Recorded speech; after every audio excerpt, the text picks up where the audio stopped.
नमस्कार दोस्तों, मैं विकास कुमार आप सभी का स्वागत करते हैं अपने YouTube चैनल सनराइज ऑफिशियल के ऊपर। मैं दोस्त आज मैं नया टॉपिक लेकर के आया हूँ। इस टॉपिक से कई बार क्वेश्चन एग्जाम के अंदर आते, तो चलते हैं शुरुआत करते हैं आज के इस नए टॉपिक की, नए सेशन की शुरुआत करते हैं। तो प्राचीन भारतीय इतिहास के अंदर में दोस्त अब मैं वन लाइन क्वेश्चन भी लेकर के चलूंगा, साथ ही साथ टॉपिक भी होंगे, वन लाइन क्वेश्चन भी होंगे। तो यहाँ से शुरुआत होती है मेरे दोस्त क्या, हड़प्पा सभ्यता से जो खोज हुआ था, किसके बारे में क्या हुआ था, कहां से क्या हुआ था, कहां से क्या ना हुआ। कई बार बच्चे मेरे दोस्त यहीं से गलती करते हैं। तो प्राचीन भारतीय इतिहास का मेरे दोस्त सबसे पहला टॉपिक है हड़प्पा सभ्यता। तो यहाँ से मेरे दोस्त जो एग्जाम के अंदर क्वेश्चन आता है, तो सबसे पहले मेरे दोस्त जो मैं क्वेश्चन लेकर के चलता हूँ, ये लेकर के चलता हूँ। क्वेश्चन नंबर जो पहला क्या कहता है, यहाँ से क्वेश्चन नंबर 1 आता है कि हड़प्पा सभ्यता की जो खोज किया था किसके द्वारा किया गया था। ये क्वेश्चन कई बार एग्जाम के अंदर आया है कि हड़प्पा सभ्यता की जो खोज हुआ ना, वो खोज किसके द्वारा किया गया था। तो याद रखना मेरे दोस्त, इसकी जो खोज हुआ, इसकी खोज करने वाला एक व्यक्ति था जिसका नाम पड़ता है मेरे दोस्त क्या, दयाराम साहनी पड़ता है। और इस दयाराम साहनी ने जो इस हड़प्पा सभ्यता की खोज किया था, वो कब किया था, 1921 के अंदर किया था। तो यहाँ से मेरे दोस्त आपको ये बात याद रखना है कि हड़प्पा सभ्यता की जो खोज किया था, इस हड़प्पा सभ्यता की खोज मेरे दोस्त किसके द्वारा किया गया था, दयाराम साहनी के द्वारा किया गया था। और दयाराम साहनी ने इस हड़प्पा सभ्यता की खोज कब किया था, 1921 के अंदर किया था। दूसरा क्वेश्चन मेरे दोस्त क्या कहता है, अभी हड़प्पा सभ्यता से जितने भी क्वेश्चन एग्जाम के अंदर आएंगे ना, वो सारे के सारे बताऊंगा। यहाँ से दूसरा क्वेश्चन मेरे दोस्त क्या कहता है कि हड़प्पा सभ्यता की सबसे पहली बार जो यात्रा किया था। अब बात ध्यान से सुनना मेरे दोस्त, क्या हुआ था, ये तो खोज करने वाला कौन था, दयाराम साहनी था। लेकिन आपसे क्वेश्चन पूछ सकता है कि हड़प्पा सभ्यता की जो सबसे पहली बार यात्रा किया था, वो यात्रा करने वाले व्यक्ति का नाम क्या पड़ता है। तो इसकी यात्रा करने वाले जो व्यक्ति का नाम पड़ता है, उस व्यक्ति का नाम क्या पड़ता है, मेसन नाम का एक व्यक्ति था। तो यहाँ से इस बात को याद रखना कि मेसन नाम के व्यक्ति ने क्या किया था, हड़प्पा सभ्यता की सबसे पहली यात्रा किया था। और इस यात्रा को 1823 के अंदर शुरू किया था, और इस यात्रा को कब तक किया था, 1856 तक। तो कहने का मतलब ये है, यात्रा चालू करी इसने 1853 में और कतई 1856 में। लेकिन इस बात की जो पुष्टि हुई, इस बात का मतलब प्रमाण मिला कि सब जो इस यात्रा करी थी ना, मेसन ने करी थी,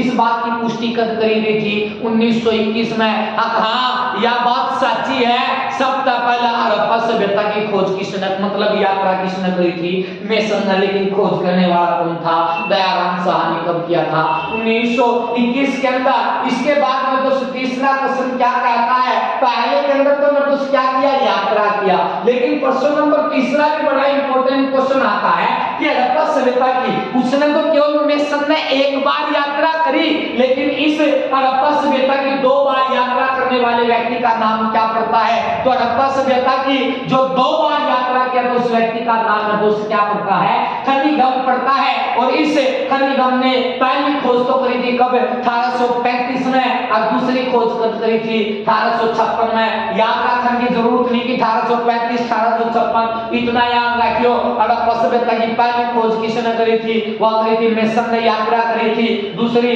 हड़प्पा सभ्यता की 2 बार यात्रा करने वाले व्यक्ति का नाम क्या पड़ा है, खनिगम पड़ा है। इसके बाद क्वेश्चन नंबर 4 क्या कहता है, क्वेश्चन नंबर 4 में दोस्त ये कहता है कि शंकर का नहीं है, ये शंकर नहीं है, बाय मिस्टेक लिखा गया भाई मुझसे। तो यहाँ से याद रखना है आप लोगों को क्या, कि शंख का बना हुआ बैल। तो यहाँ से याद रखना, मतलब एक बैल बना पाया है, आकृति मिली है, शंख से बने हुए बैल की जो आकृति मिली है, वो कहां से मिली है, हड़प्पा सभ्यता से। तो यहाँ से कई बार आपको याद रखना है, शंख से बने हुए जो बैल की आकृति मिली है, वो कहां से मिली है, शंख से बने हुए बैल की आकृति में दोस्त कहां से मिली है, आपको याद रखना है दोस्त, कहां से, हड़प्पा सभ्यता से मिला है। इसके बाद जो आप लोगों के एग्जाम के अंदर क्वेश्चन आता है, इस महिला के गर्भ से निकलने से पहले एक बात और एग्जाम के अंदर आते हैं कि यहाँ से क्या क्वेश्चन मिलता है, यहाँ से क्वेश्चन में दोस्त क्या मिलता है, आपको याद रखना है दोस्त, एक सतिया सुना होगा आप लोगों ने, यहाँ से एक चीज सुना होगा सतिया। इस सतिये के जो एविडेंस जो मिले हैं ना, इस सतिये की आकृति कहां से मिली है, हड़प्पा सभ्यता या सिंधु घाटी की सभ्यता से मिले हैं। पहला सतिया होगा, इस सत्य नाम अपनी गामा में के का जाकर है, स्वास्तिक भी क्या जा रहा है, तो स्वास्तिक के दो चिन्ह मिले, वो कितने मिले हैं भाई, वो मिले 11 मिले हैं। एक तो सतिया मिलेगा, दूसरा याद रखियो सत्य के बाद याद रखना मतलब किस चीज का, शिवलिंग का याद रखना है कि शिवलिंग की जो आकृति मिली हो कितने मिली है, शिवलिंग की जो आकृति मिली हो कितने मिली है। हड़प्पा सभ्यता तो मिली है, पहला शिवलिंग मिल गया, सतिया मिल गया भाई, दो शिवलिंग के ऊपर। तीसरा याद रखना है दोस्त के काजल याद रखना है, तो काजल की आकृति भी किसने मिली है, काजल के एविडेंस भी कितने मिले हैं, याद रखियो हड़प्पा सभ्यता से मिले हैं। इसके बाद क्वेश्चन नंबर 5 क्या कहता है, महिला के गर्भ से निकले हुए पौधे का मतलब महिला की ना, पहले एक बात उड़ते एक प्रमाण मिले हैं कि महिला के पेट में था ना, गर्भ में था ना,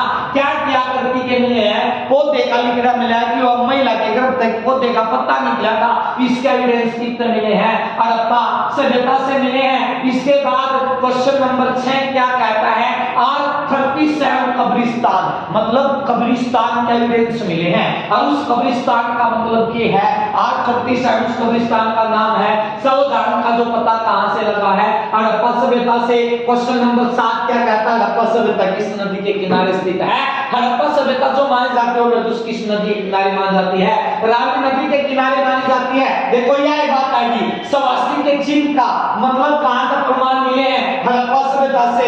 इसके बाद क्वेश्चन नंबर 9 क्या कहता है, यह आता है दोस्तों दूसरा मोहनजोदड़ो।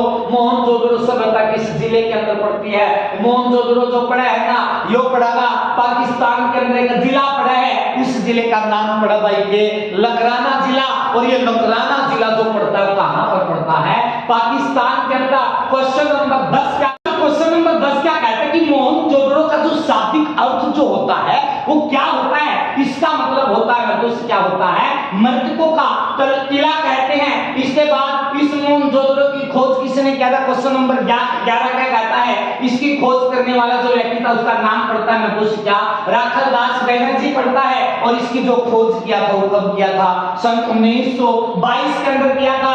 इसके बाद क्वेश्चन नंबर 12 क्या कहता है, मोहनजोदड़ो किस नदी के किनारे है, सिंधु हड़प्पा वैली का था। दूसरा याद रखियो मोहनजोदड़ो किस नदी के किनारे स्थित है, सिंधु नदी के किनारे स्थित है। सबसे ज्यादा एग्जाम के अंदर जो क्वेश्चन आता है ये क्वेश्चन नंबर 13 पूछा जाता है कि विशाल अनानागार किस सभ्यता से मिले हैं, तो विशाल अनानागार जो मिले हैं ना वो मिले दोस्त कितना है, मोहनजोदड़ो, अरे मोहनजोदड़ो कित पड़ा है, लकराना जिला पाकिस्तान के अंदर। क्वेश्चन नंबर 14 भी बड़ा इंपॉर्टेंट है कि नाचती हुई काश्य की लड़कियां मतलब औरतें आकृति मिली है, कुछ छोरी नाचने लग रही है, और उनकी आकृति काश्य की लड़की की आकृति मिली है, और कितने मिली है, मोहनजोदड़ो से। सूती कपड़े के एविडेंस कहां से मिले हैं, मोहनजोदड़ो से।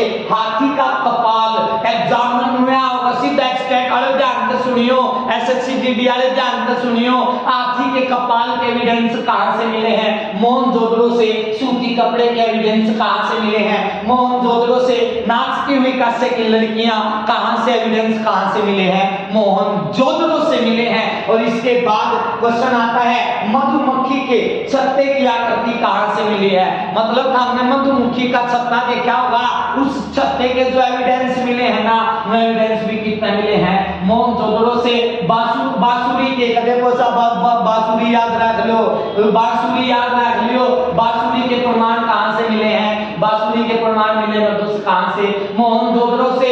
इसके बाद क्वेश्चन नंबर 18 क्या कहता है, ये कहता है कि पशुपतिनाथ की मूर्ति की आकृति से कहां से मिली है, मतलब पहले जो पशुपति शिवलिंग की आकृति तो मैंने हड़प्पा सभ्यता बताई थी, भी बताई थी, पशुपतिनाथ की मूर्ति की आकृति कहां से मिली है, याद रखियो मोहनजोदड़ो से मिली है। बर्तन बनाने वाले भट्ठे, आजकल भट्ठे देखे होंगे, पहले बर्तन बनाने की छोटी छोटी भट्टी हुआ करती, उन भट्टियां की जो आकृति मिली है वो सब पहले कितना मिली है, मोहनजोदड़ो पे मिली है। रानी सोचो ये टेक्नोलॉजी आई है ना, इनको नहीं पहले कहे हैं। इसके बाद याद रख लो कालीबंगा, तीसरी जो सिंधु घाटी की सभ्यता के अंदर तीसरा सबसे बड़ा नाम आता है वो कालीबंगा का आता है। और ये कालीबंगा जो है ना सिंधु घाटी सभ्यता से है, ये कहां पर पड़ता है, राजस्थान के अंदर पड़ता है। और इस कालीबंगा की जो खोज हुआ 1953 के अंदर हुआ था। इसके बाद क्वेश्चन आता है जो कालीबंगा 1953 के अंदर इसकी खोज हुआ राजस्थान के अंदर, ये कालीबंगा किस नदी के किनारे पड़ता है? तो ये कालीबंगा जो है यो बड़ा बाइकिंग है, घग्गर नदी के किनारे पड़ा है। सबसे ज्यादा एग्जाम में क्वेश्चन आने वाला ये है कि काली चूड़ी के जो साक्ष्य मिले वो कहां से मिले हैं? मतलब चूड़ी देखी होगी, अब वो चूड़ी किस प्रकार की है? काली चूड़ी है। इस काली चूड़ी के जो साक्ष्य मिले वो कितने मिले हैं? कालीबंगा से मिले हैं। और कालीबंगा की पड़ा था भी बताना हो सकेगा है, राजस्थान के अंदर पड़ता है। इसके बाद क्वेश्चन लिखना है, इसके बाद क्वेश्चन लिखना है कच्ची ईंटों से प्रयुक्त नालियां। पहले नाली बना दिया करते, ये नाली जो है ना कच्ची ईंटा की होया करती। अब इस चीज के साक्ष्य कितने मिले हैं? कालीबंगा से ऊंट की खोपड़ी में, मतलब ऊंट की खोपड़ी देखी होगी, उस ऊंट की खोपड़ी में है ना चिकित्सा कर दो डॉक्टर के जो साक्ष्य मिले हैं वो कितने मिले हैं? कालीबंगा राजस्थान से।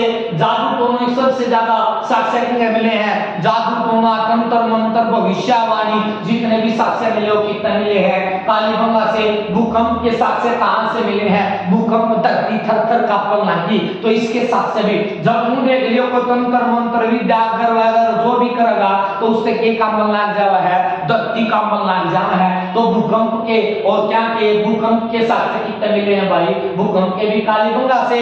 जादू टोने के भी कितने मिले हैं? कालीबंगा से। कालीबंगा की खोज किसने किया था?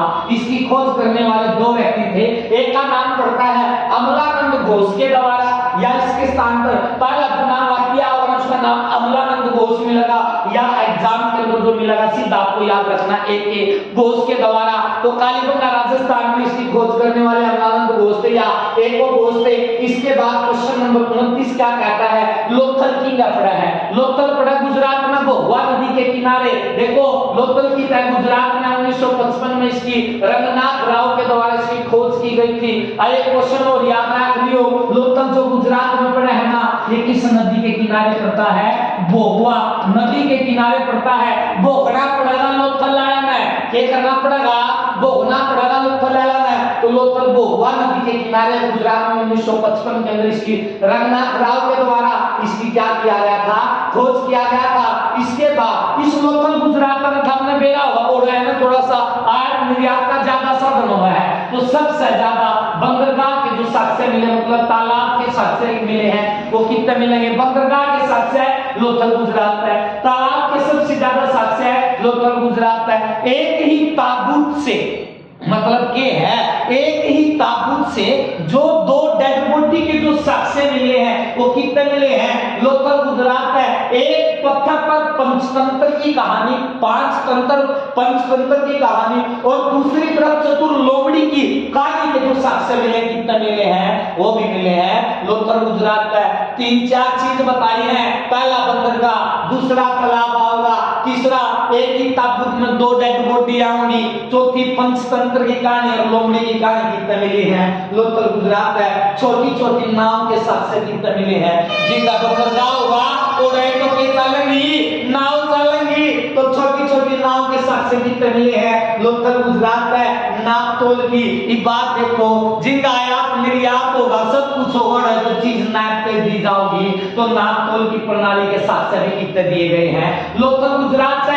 अब देखो जिनका आयात निर्यात होगा तो 2 नंबर के काबा का भी निर्यात होता है, हाथी के दांत का भी निर्यात हुआ है, तो हाथी के दांत के साक्ष्य कहां से मिले हैं? लोथल गुजरात है। सारी की सारी चीज क्लियर कर दी है, एक में लिख ली और एक में वीडियो में सुन ली हुए चीज याद होगी। इसके बाद सिंधु घाटी सभ्यता से संबंधित आलमगीर कहां पर पड़ता है? देखो एक क्वेश्चन नंबर 37 के नहीं आई सिंधु घाटी की सभ्यता। सिंधु घाटी की सभ्यता में स्थान है आलमगीर। यो आलमगीर है ना, यो बड़ा उत्तर प्रदेश मेरठ में, मेरठ नामक स्थान बड़ा उत्तर प्रदेश में आवा है, और इसकी स्थापना 1958 में जगदत्त शर्मा के द्वारा की गई थी। और अभी सिंधु घाटी सभ्यता के एविडेंस फैले हुए थे। इसके बाद मिट्टी के बर्तन में चावल के साक्ष्य मिले हैं, मतलब वो मिट्टी का बर्तन था और उस मिट्टी के बर्तन में चौल मिले थे और उसके साक्ष्य कितने मिले हैं? आलमगीर यूपी से। आलमगीर किस नदी के किनारे है? ईडन नदी के किनारे है, तो याद रखियो आलमगीर किस नदी के किनारे स्थित है? ईडन नदी के। धोलावीरा किस नदी के? धोलावीरा की का पड़ा है? गुजरात में पड़ा है। इसके बाद 2004 से पहले भारत में सिंधु घाटी सभ्यता का सबसे बड़ा क्षेत्र कौन सा था? मतलब 2004 का पहला महीना सिंधु घाटी सभ्यता का सबसे बड़ा क्षेत्र कौन सा था? धोलावीरा पड़ा है। और धोलावीरा किस पड़ा है? गुजरात में। वर्तमान में सिंधु घाटी सभ्यता का सबसे बड़ा क्षेत्र कौन सा है? नाम सुना हरियाणा का। हरियाणा देशों में देश, हरियाणा दूध दही का खाना, वो हमारा हरियाणा।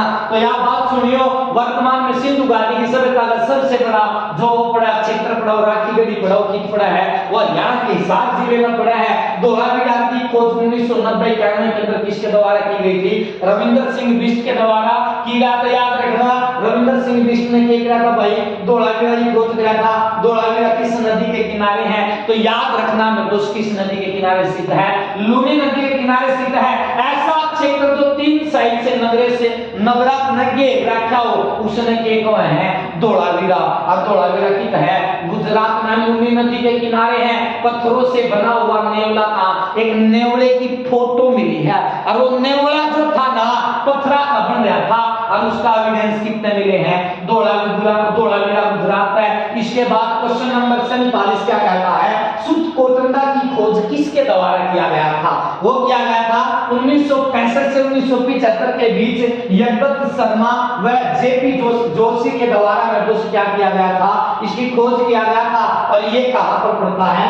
गुजरात के अंदर पड़ता है। तो याद रख लोगे ना, यो किंगा पड़ा है भाई? गुजरात में पड़ा है। क्वेश्चन नंबर 48 क्या कहता है कि रोपड़ कहां पर है? रोपड़ पर है, पंजाब में। 1953 से 1955 के बीच इसकी खोज यज्ञदत्त शर्मा के द्वारा की गई थी। बर्तन बनाने के जो साक्ष्य मिले, कितने मिले हैं? रोपड़ पंजाब में मिले हैं। इसके बाद क्वेश्चन नंबर 50 क्या कहता है? चुनौदड़ो कहां पर है? चुनौदड़ो जो पड़ा है ना, यू पड़ा पाकिस्तान में। यो 1931 में इसकी खोज एमसी मजूमदार के द्वारा की गई थी। वह सिंधु नदी के किनारे में तो क्या है? स्थित है।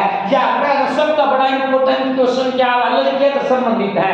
सूर्य खतर जो लिपस्टिक बनावे है ना, सूर्य खतर लिपस्टिक बना, उसके साथ से कितने मिले हैं? चुनौदड़ो से मिले हैं, जो पाकिस्तान में है। और मन के बनाने की सबसे बड़ी फैक्ट्री भी कितना है? चुनौदड़ो पाकिस्तान में। इसके बाद क्वेश्चन नंबर 52 क्या कहता है? डॉक्टर लक्ष्मण स्वरूप व रामचंद्र के द्वारा सिंधु घाटी के लोगों को क्या बताया गया है?